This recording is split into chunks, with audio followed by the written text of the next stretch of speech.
DMTV, bilile kamalo bana ebele.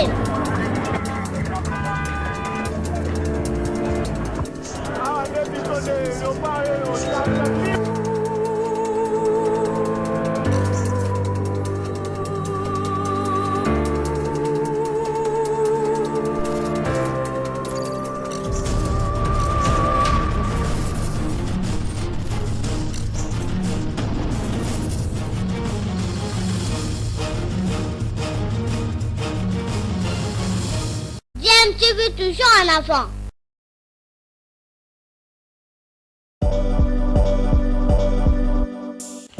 Vous êtes sur DMTV, bonjour ou bonsoir, tout dépend de l'heure à laquelle vous nous suivez. Tout plaisir est pour nous de vous retrouver, mais surtout de savoir que vous êtes nombreux en train de suivre votre chaîne YouTube DMTV. DMTV qui vous propose l'actualité, vous propose également des analyses et des réflexions sur des sujets d'actualité, sur des faits sociaux, tout simplement sur des réalités que nous observons ici chez nous en République démocratique du Congo.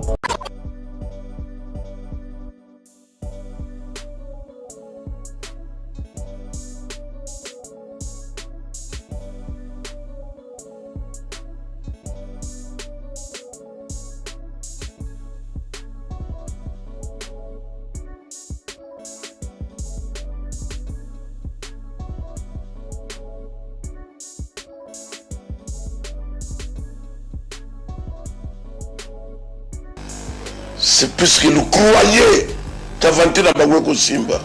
Pas avec l'évêque Moukouna. Seulement le fondateur, il y a club. Propriétaire, il y a Renaissance.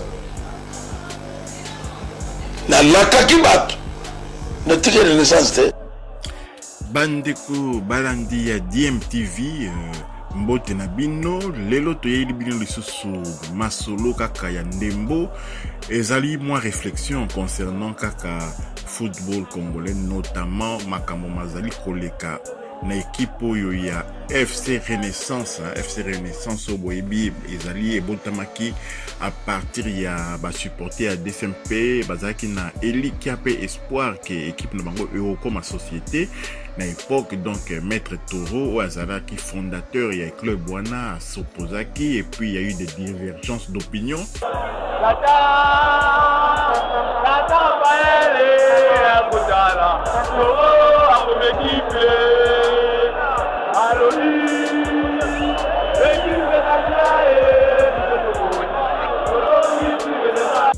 Notamment avec le président Antoine Moussangania, bango tout na ba évêque Mukuna wa Roger Nsingi bazwaki décision ya kokende kosala imana na bango ba ponaki kombo wana ya imana société. Donc ba ponaki pe couleur ya vert blanc, mais ba kutanaki na mikaka tano oyo ya gouverneur de la ville de Kinshasa, notamment André Kimbuta Yango. Donc il y a boyaki yango alingaki te ke imana ko mami balé, c'est à juste titre, mais il y a ça qui vécu bien. Bon, peut-être objectif naé ezalaki ki ko freiner ko prépare sikana ezalaki ko ya.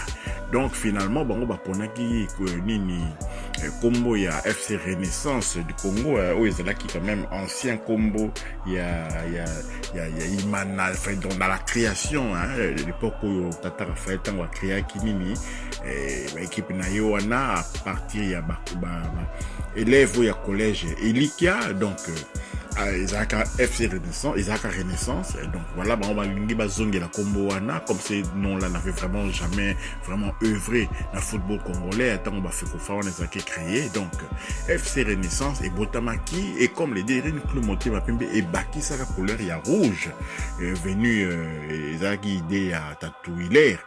Abakisaka rouge wana na ba couleur vert blanc, et ça vraiment la couleur officielle ya imanaté depuis sa fondation, mais couleur rouge wana via Tatouider et Bakisamaki na ba couleur ya imana. Voilà pourquoi, pour faire la distinction, créateur Fibo créaki équipe wana ya Baksiki couleur wana ya orange. Donc dans la couleur orange wana quand même bazo bengango fibo à cause d'une publicité, je crois d'un jus fibo tout ça la saïsa ibanini. Donc wana ezaki pona ko caractériser ça la distinction entre la famille vert blanc.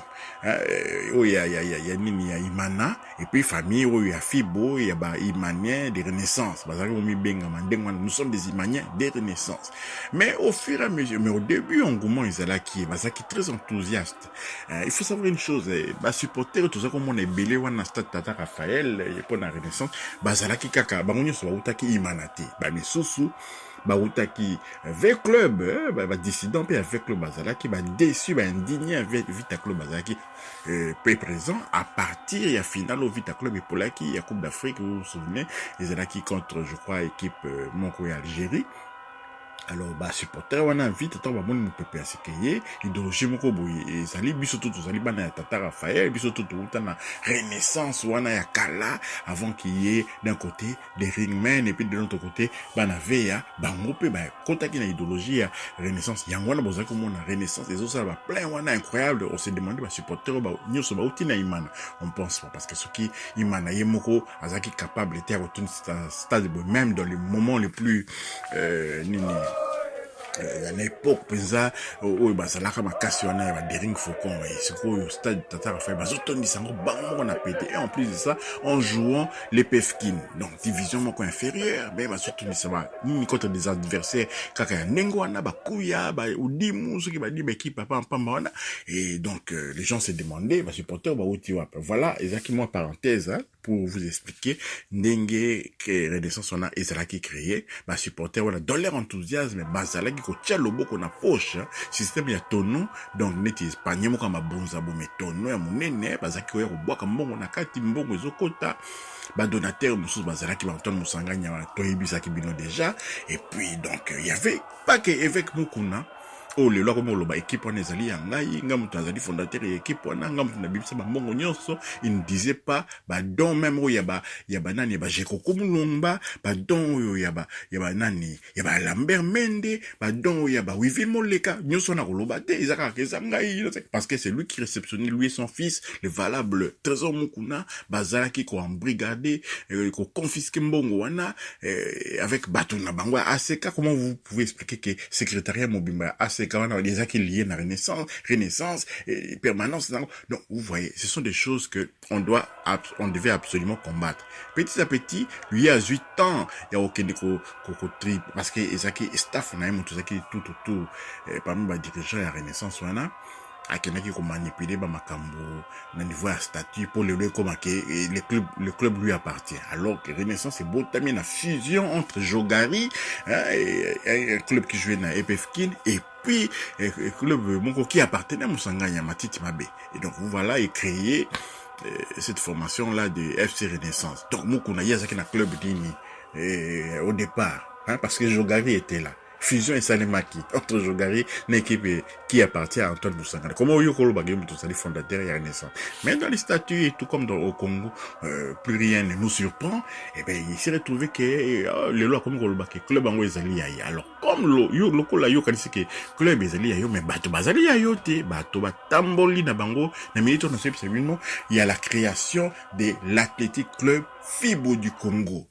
Donc, moi, j'ai qu'à couleur Fibo, comme on a Fibo, comme c'est pas protégé, Fibo du Congo, bah, supporter à Renaissance, bah, Ebi, bah, Sali, bah, Fibo, eh ben, bah, créer Athletic Club Fibo du Congo, bah, entraînement, ils ont dit qu'on a des bons trains, na terrain GD, ils ont dit d'abord na terrain GD, donc, bah, entraînement, ils ont des bons trains, bah, recrutement, ils ont ça, les déjà, équipe en gros, il y a Athletic Club Fibo, et Kobe, Tanango, la deuxième division, ils sont pas pressés, mais, leitmotiv, ils ont dit vraiment que, société objectif na biso ya société to zongeli objectif ya société wana bango nde bazoloba objectif na bango ya société bazongeli yango esika tokutana ke na croiser des chemins wana sikoyo Mukuna tozwaki chemin ensemble na Mukuna maintenant to komi to remarquer que azo induire biso na erreur to zongi na rond point na bifurcation to zi destination mususu o ya société wana nzela société o bakosaki biso ke ezali na gauche biso sikoyo to se rendre compte que ezali na droite wana wana ndenge bazoloba bango ba se rendre compte que chemin ya société ezalaki nango na droite donc bazongi na intersection wana na croisement esika bazwaki décision entre gauche na droite bazwi sikoyo droite créer équipe na moko Athletic Club Fibo du Congo oyo balingi comme société. On va blinder les choses parce que na Congo na biso c'est que nous avons remarqué ezali ki papa eleki ebele ki papa mokonzi eleki ebele ezali dans tous les domaines na ba église ezali na politique kaka cette histoire là raïs les raïs au Fachi béton au bonabo tolingi ki papa trop Mobutu oye Mobutu c'est quoi tolingi makambo na trop na Congo na ba église nzambe ya boye tozotaka ba kombo na kotaka ba kombo até pona olingi te bandeko ya ba église ba yela ngai na ba commentaire nzambe ya fulani nzambe ya boye na bo tolingi yango trop ke kotia kombo ki papa yango wana pe ba belge bazwa biso ba colon ba nani ba colonisateur ba missionnaire au bayaka na Congo pour nous enseigner biso la parole ba tia biso na likambo wana ke papa boye ni tuzoko la crainte d'un père. Oui, tout banga nzambe, oui. Mais bango il fallait absolument que tout est matérialisé par ekeko moko bo yezo ye wana to komi ko fuka mela ekeko wana parce que il y a d'abord cette notion là de papa, le Congo de papa. Ma belle qui Congo ya papa ezanini quand le papa meurt eh ben tout s'arrête, tout qui n'est ndoule, beaucoup mon empire bako bezawa parce que le papa Pepe Kale n'est plus là, le papa Luambo Makiadi n'est plus là, le papa Kester Emene n'est plus là et automatiquement équipe enfin orchestre et Koufi parce que c'était papa d'abord au lieu de mettre que les structures moko boye que les hommes passent, les institutions restent, que c'est Razako Lobango, mais on n'a pas vu ça dans l'application. A Koufi boye tout même album na yewana et puis bimé so bimaka de ko bima pété parce que il y avait qui papa wana ezaki liboso. Surtout que même na football na kara na Congo na bisona et ben sodigraphe ezala ki Pacheli a Koufi, il y a plus de sodigraphe. Le club est toujours là mais comme ils ont masolé à qui papa et qu'on a la peine d'engouana na ba club mosusu ba se Rangers ba ni soki bokebite Mazembe va connaître le même sort parce que tout le monde a qui awa quand tu as nani Kabila menaki Moïse Katumbi jeudi Katumbi n'était plus bomoni de Mazembe zonga qui un peu sima parce que Basutia ba Makelele et tout ça c'est bien mais c'est Katumbi quand Katumbi ne sera plus là masolé aux andengeni. Imagine un peu Don Bosco wana banini. Et ça va disparaître déjà que pour le moment bazawana mais ils ont une équipe moko fantôme parce que c'est le club qui te évite dans sa président Don Bosco. Le président à dans l'ombre parce que c'est Moïse Katumbi. Donc voilà. AC Fibo et Ezali en marche, bas entraînement désormais et Ezali dans le stade il y a 24 novembre, stade Rennes Astrid, Boyebi stade Wana, le 24 novembre et Ezali retapé, Ezali soutenu Bozako Monangwana, Boye, n'était seulement les boulot, Boye, flaque d'eau, nini, les babongi sa terrain, on a vraiment bien, tia pelouse qui toko, poto, filet, nini, Ezali quoi, Ezali stade qui appartient, na Sango, où il y a église, Saint-Pierre, Ezali juste là à côté, et donc, Bana Fibo signé contrat d'une année avec Sango wana bakobanda ko s'entraîner wana pendant une année donc ils ont sauté ko kinda gauche et à droite ndenge ancien club na biso mesani sibiso dans la même vite à club stade ya Kimbondo wana terrain ya Kimbondo et ils allaient à l'abandon complètement parce que papa n'est plus là. Le papa c'était qui? C'était Tango Fort. Au moment les problèmes ya qui papa ya ngonde toujours télémé là. AC Fibo, il y a mon pépé à Sika, AC Fibo, ils ont s'entraîné ce qu'on a 24 novembre, venez nombreux, puis toujours rédé quelques informations, venez nombreux, parce que Balingi Bazonga, Bazongi déjà, na croisement, au yotango balongola qui, DCMP. Supporter à DCMP, comme murmura, bokabon Jesus, au buenaboué, mais pas un abino. Et pas un abino de Saint-Pé, on a depuis 1936, bandeko, qui le lobozali toujours na conflit, comment tu vas kozonga? Comment tu vas kozonga la imana avec des comportements pareils? Oui, ils ont continué le vidéo timanga, Idi Ambito, ce qui nani, nonga la mavakala, bandre.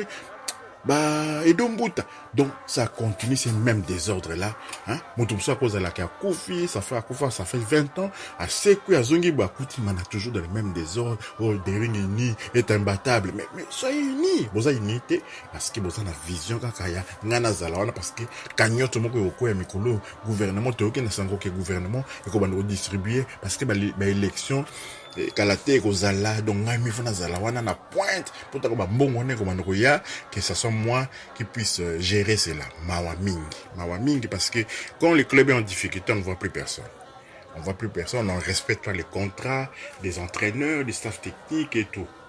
Donc voilà, autonga toloba na sujet na réflexion les dit introduction ce qui boye habiter hein.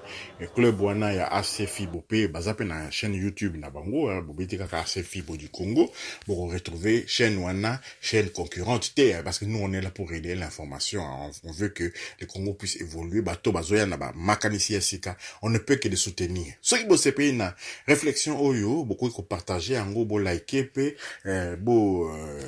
ceux qui ne sont pas encore abonnés, bo s'abonner parce que to décoller ba réflexion augmenter hein, réflexion sur ça lango concernant report au ya nini ya CAN 2023 au CAN il fallait betama na Côte d'Ivoire mais au betama lisusu na 2023 te comme en 2024 à cause la saison des pluies aux vraiment ndongo na Côte d'Ivoire na pas mois de juin ou enfin na mois de juin justement entre juin et juillet ndé ba pona ki ba mois wana pona nini CAN wana betama. Mais pourquoi ba pona ki juin? Tout ça parce qu'à cause de bato à Qatar, bapona qui coupe du monde betama na Qatar. Pourquoi? Parce que mon solo c'est bimaki pour coupe du monde betama na Qatar en hiver parce que occidentaux ba kokara moité. Et les équipes africaines ils allaient basées dans ma pays où ils allaient autour du désert bah ça rendait tout betara même na 15 heures. Mais pour na occidentaux ba lingi confort ba stade climatisé ba tché Coupe du monde de bêta mananini et puis on vient nous dire que la CAN ne peut pas se jouer parce que Coupe du monde wane kozala na ba novembre décembre boye et puis enchaîner sur la CAN. Est-ce que tous les pays africains sont qualifiés à cette Coupe du monde? Est-ce que Côte d'Ivoire est qualifié à la Coupe du monde? Hein? Qu'est-ce qui va ba Comores wana bani qu'est-ce qui va empêcher que ba pays musu Afrique wane bêta nini? Même pour au contraire, écoute, Maroc, Cameroun et Coupe du Monde, on est que servir bango de préparation pour la CAN, on a qui toko, CAN en février. Mais comme les Occidentaux savent que, jouer, wana, Europe, donc il faut tout faire, renoncer bango na CAN, hein, comme ça, nos clubs ne seront pas pénalisés. Et cause à la réflexion, à mon commençant, toujours, on a DMTV. Botika, malam.